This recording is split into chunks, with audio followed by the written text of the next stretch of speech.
నేను స్టార్ స్పోర్ట్స్లో IPL commentary చెప్తున్నప్పుడు 2018లో ఫస్ట్ సోనీలో చెప్పాను. అప్పుడు విశ్వనాథ్ను ఫస్ట్ టైం కలిసినప్పుడు అంటే కమెంటరీ చెప్పాను, అంతకుముందు కూడా కలిసాను నేను. నా రూమ్ నెంబర్ 11 అయితే విశ్వనాథ్ రూమ్ నెంబర్ 12 అండి. జిఆర్ విశ్వనాథ్ది. చూడండి అంటే ఎంత ప్రేమించేవాడిని అంటే అసలు యాక్చువల్లీ చూడండి అంటే నేను నా పక్కకే ఉండడం అసలు యాక్చువల్గా మార్నింగ్ లేచిన తర్వాత అతన్ని కలవడం అసలు యాక్చువల్గా దర్శనం విశ్వనాథ్ కావడం. సో అటువంటి విశ్వనాథ్ను కూడా ఇంటర్వ్యూ చేసేటటువంటి రోజులు వచ్చాయి. అండ్ అటువంటి విశ్వనాథ్ తోటి మాట్లాడి ఒకే కార్లో ట్రావెల్ చేసినటువంటి రోజులు కూడా వచ్చినాయి. గవాస్కర్ను చాలాసార్లు మాట్లాడుతూ ఉంటాను, కలుస్తుంటాను. ఇప్పుడు నా డీపీ చూస్తే కూడా 1997 నా జర్నలిజం ఎర్లీ డేస్లో టెండూల్కర్ను ఫస్ట్ ఇంటర్వ్యూ చేసేటటువంటి 2004లో నేను ఈఎస్పీఎన్లో పనిచేయడానికి నాకు టెండూల్కర్ ఇంటర్వ్యూ నాకు హెల్ప్ చేసింది. అసలు everybody knows that also. And Mahender Singh ధోనిని కూడా ఫస్ట్ ఇంటర్వ్యూ చేసినటువంటి జర్నలిస్ట్ నేనే. Everybody knows that actually. దాని మీద ఒక హిందీలో ఒక ఆర్టికల్ కూడా వచ్చింది. 2004లో ఫస్ట్ ధోని ఇంకా ఇంటర్నేషనల్ కెరియర్ స్టార్ట్ కాలేదు.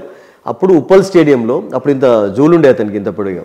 And Dhoni even today he calls me by name Sudheer అని పిలుస్తాడు. అండ్ కలిసినప్పుడల్లా హైదరాబాద్లో నేను అక్కడ ఉన్నాను అంటే ఫస్ట్ వచ్చి మాట్లాడిపోతాడు. అంత గౌరవం అయితే ఆ ప్రేమ ఉంది అసలు. I'm grateful to him real అయితే. అలా టెండూల్కర్ను కూడా 2004లో నేను బాంబేలో ఇంటర్వ్యూ చేస్తున్నప్పుడు ఈఎస్పీఎన్ ఒక కరెస్పాండెంట్ అప్పుడు ఈఎస్పీఎన్ ఎడిటర్ నన్ను చూసి వేర్ ఆర్ యూ ఫ్రమ్ అంటే ఐఎమ్ ఫ్రమ్ హైదరాబాద్ అన్న. మాకు హైదరాబాద్ నుండి ఒక ఈఎస్పీఎన్ కరెస్పాండెంట్ కావాలి, మీరు పనిచేస్తారా అంటే ఈఎస్పీఎన్ కరెస్పాండెంట్ ఎవ్రీబడి లవ్స్ అని చెప్పాను. అండ్ అక్కడ నుండి నా కెరియర్ స్టార్ట్ అయ్యి 2011 వరకు నేను వరుసగా పనిచేస్తూ వచ్చాను. తర్వాత ఆ మధ్యలోనే నాకు దూరదర్శన్ లిఫ్ట్ ఇవ్వడం, తర్వాత సోనీ. అసలు యాక్చువల్గా వీటన్నిటికంటే మీద మీకు చెప్పాలి, నేను 2007లో నేను ఎంవి శ్రీధర్, మీకు తెలుసు కదా ఎంవి శ్రీధర్, ఈ డైడ్ అన్ఫార్చునేట్లీ. మేమిద్దరం India versus Bangladesh series commentary చెప్పాలి.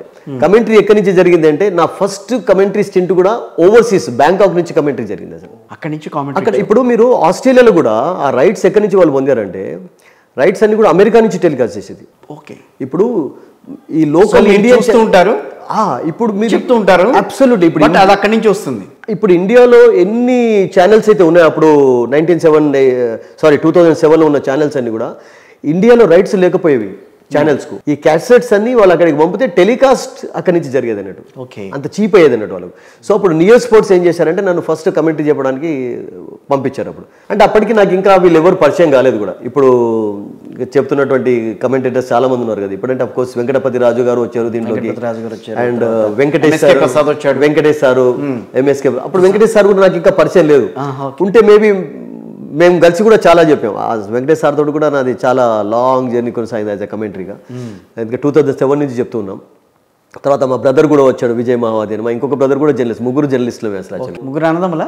ఇప్పుడు ఎక్కడ పోయినా కానీ ఎవ్రీబడి నోస్ మౌనను ముగ్గురు అన్నదమ్ములు, ముగ్గురు జర్నలిస్టులు, మహావాది బ్రదర్స్ అని పిలుస్తాం. మహావాది నేను అనబోతుంది అదే, మహావాది బ్రదర్స్ మొత్తం. సంజయ్ మంజరేకర్ మేము కూర్చున్నామంటే కిషోర్ కుమార్ పాటలు పాడుతుంటాం.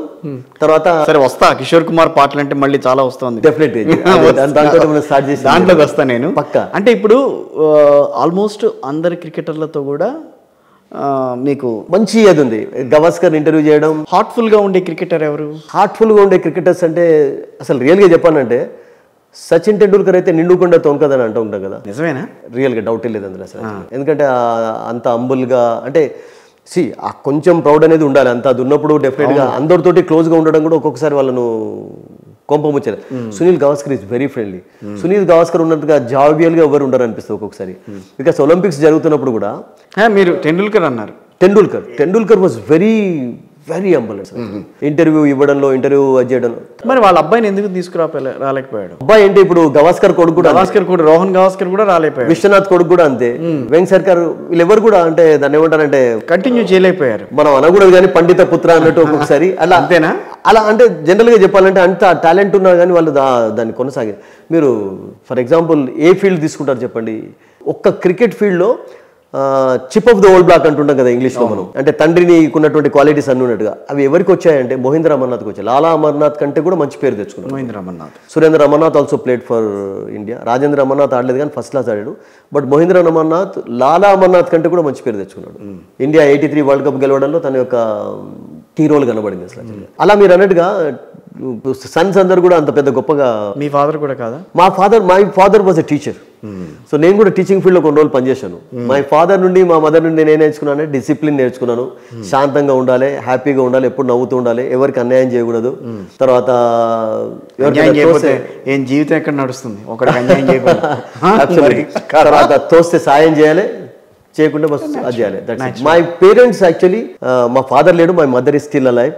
ఆమె ఇప్పుడు 80+ అయినా, షీఈస్ వెరీ యాక్టివ్ యాక్చువల్లీ. నేను ఫస్ట్ మార్నింగ్ లేచిన తర్వాత I speak to my mother. నాకు ఫస్ట్ ఏంటంటే మా మదర్ కిషోర్ కుమార్, నా డే స్టార్ట్ అయ్యేదే వీళ్ళతో. సరే, ఒక్క నిమిషం కిషోర్ కుమార్ గురించి కూడా మాట్లాడదాం. బాగా పాటలు పాడతారట, బాగా పాడుకున్నా కానీ ఐ లవ్ హిమ్ అండి. ఇప్పుడు ఎందుకంత అతనిలో ఉన్నటువంటి ఆ క్వాలిటీ, ఆ వాయిస్, బికాస్ ఎందుకంటే ఎలా ఏర్పడింది? That's a good question. చూడండి, మేము I'm from a very small town, Manthani అని, but it gave India one prime minister, don't forget that also. And ఇప్పుడు ఉన్నటువంటి పివి నరసింహ అండ్ ఇప్పుడు శ్రీధర్ బాబు మినిస్టర్ కూడా ఈస్ ఫ్రమ్ మంథిని. శ్రీధర్ బాబు కూడా వెరీ క్లోజ్ రిలేటివ్, మంచి ఫ్రెండ్ కూడా, మిత్రుడు. శ్రీపాదరావు స్పీకర్ గా ఉన్నప్పుడు కూడా మంథిని నుంచి ఎలెక్ట్ అయ్యాడు. పివి నరసింహారావు ఫస్ట్ ఎమ్మెల్యేగా మంథిని నుంచి అయిన తర్వాత సెకండ్ టర్మ్ ఎమ్మెల్యేగా అయినప్పుడు చీఫ్ మినిస్టర్ అయినాడు ఆంధ్రప్రదేశ్.